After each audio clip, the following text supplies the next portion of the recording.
food structure, not just nutrient composition, may be critical for optimal health. It should come as no surprise that cornflakes or Rice Krispies cause a much greater spike in blood sugars than rice or corn on the cob, but it's not. Greetings from Magtetzner, greetings from Germany. I'm a type 2 diabetic. I'm saying hi right now because this is my YouTube channel, but I promise that the video that you just started watching will resume in just a moment. That video is not by me, but I do have the rights to post it on my channel, as long as I mention the creator and the channel. So to that channel, I want to say thank you so much for this common license video, and you will be mentioned in the description below, so that everybody who is interested in that fantastic channel can go and check it out. So I want to say hi because I'm a type 2 diabetic, like I said. This is my channel, this is me, on the 17th of June 2022, and I had just been diagnosed half a year ago. Again, the video will resume in a minute. I will need 2 minutes absolute maximum. I just wanted to say hi and share a few things. And then there is me on 26th of September 2023. Okay, I'm kind of even slimmer now. I know right now here the light is really bad, but you can see what this does. So I had a horrible surgery back then. I was in the hospital for several days, and then in a clinic for diabetics for multiple weeks. And in those clinics, you have to go and take classes. You learn all kinds of things. And I also found, because I got really scared, I had these throbbing and tingly feet and other problems, and it was just getting crazier and crazier. Also partnered with a licensed dietitian, and we put together something quite amazing. You can find that also in the description, also at spikecontrol.com. And now let's resume again with this really cool video, I feel. And yeah, so that's basically it. And I hope that you find what you're looking for. Don't forget to subscribe to my channel, where there will be more coming soon. Greetings from Germany, and yeah, there you go. Take it easy. Thank you and goodbye. Not just the added sugar.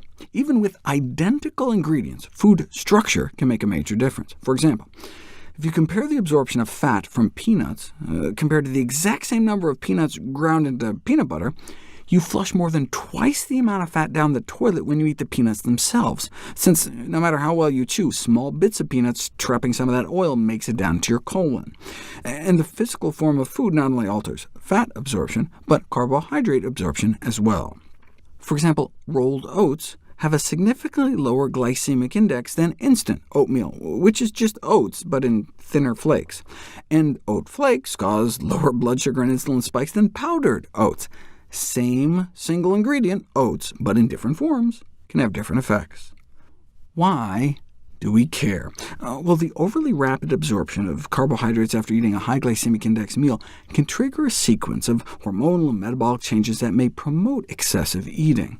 They took a dozen obese teen boys and fed them different meals, each with the same number of calories, and just followed them for the next 5 hours to measure their subsequent food intake.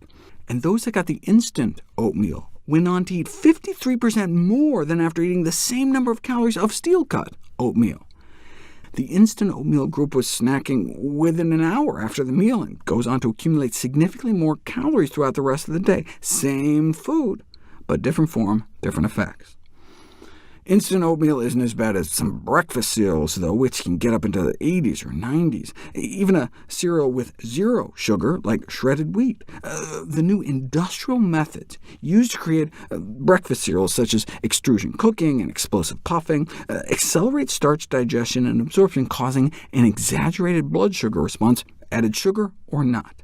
Shredded wheat has the same ingredients as spaghetti, just wheat, but has twice the glycemic index.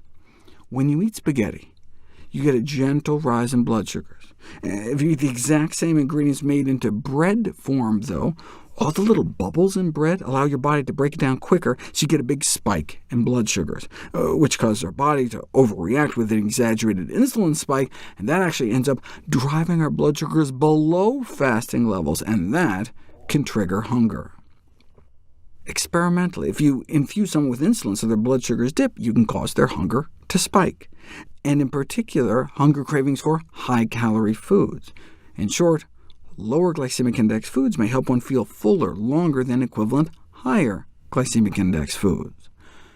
Researchers randomized individuals into one of 3 breakfast conditions: oatmeal, made from quick oats, the same number of calories of Frosted Flakes, or just plain water, and then measured how much people ate for lunch 3 hours later.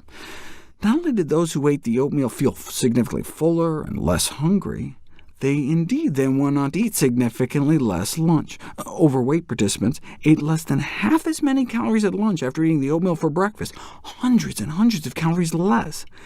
In fact, if you notice, the breakfast cereal was so unsatiating that the cornflakes group ate as much as the breakfast-skipping water-only group. It's as if the cereal group hadn't eaten breakfast at all. Feed people Honey Nut Cheerios, and hours later they feel significantly less full, less satisfied, and more hungry than those fed the same number of calories of oatmeal. Though both breakfasts were oat-based, the higher glycemic index, reduced intact starch, and reduced intact fiber in the Cheerios seem to have all conspired to diminish appetite control. The trial was funded by the Pepsi Corporation, makers of the Quaker oatmeal, pitted against the Cheerios from rival General Mills, and an expose on industry-funded study manipulation later revealed that the study originally included another arm, Quaker Oatmeal Squares. I'm sorry that the oat squares did not perform as well as hoped, the researcher told Pepsi, which decided to publish only the results about its oatmeal.